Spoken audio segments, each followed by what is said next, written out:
Soudainement, je pensais, oui, je vais aussi essayer d'adresser un nouvel appel aux dirigeants mondiaux. Chacun, à sa manière, est préoccupé par son pays, qui est déjà grand, certainement vous de mon petit pays. Mais il y a des problèmes dans leur pays.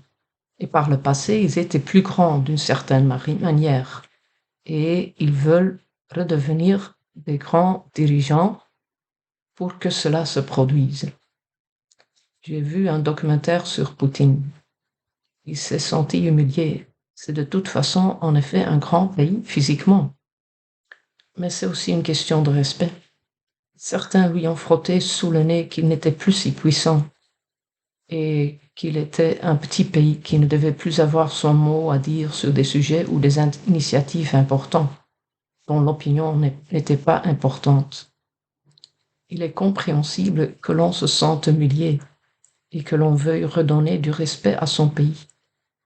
D'après le documentaire, c'est l'une des causes de la guerre en Ukraine. Trump veut aussi rendre sa grandeur à l'Amérique, comme le dit son slogan.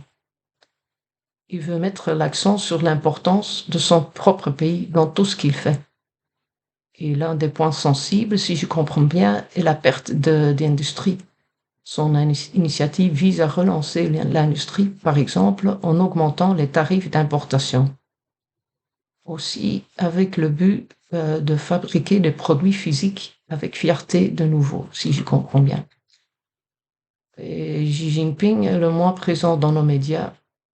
À ma connaissance, la Chine est peut-être le pays qui possède la plus ancienne histoire comme un grand pays uni.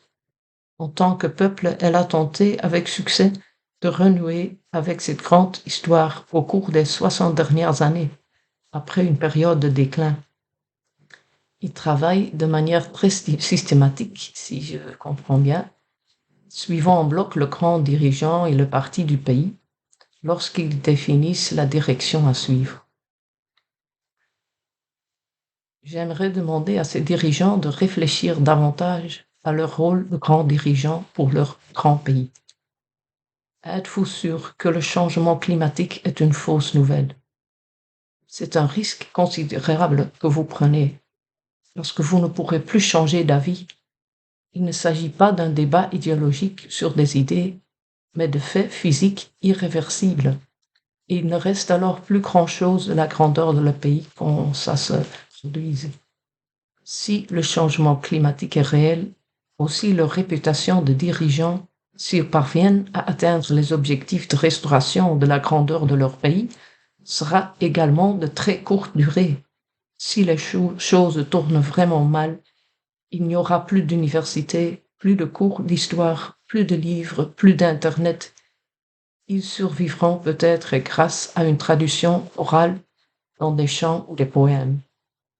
Mais s'ils s'unissent pour sauver la Terre et que nous y parvenons, alors on se souviendra d'eux pendant des siècles, des centaines de milliers d'années, voire des millions d'années, comme ceux qui ont eu le courage d'agir ainsi comme dirigeants et comme personnes.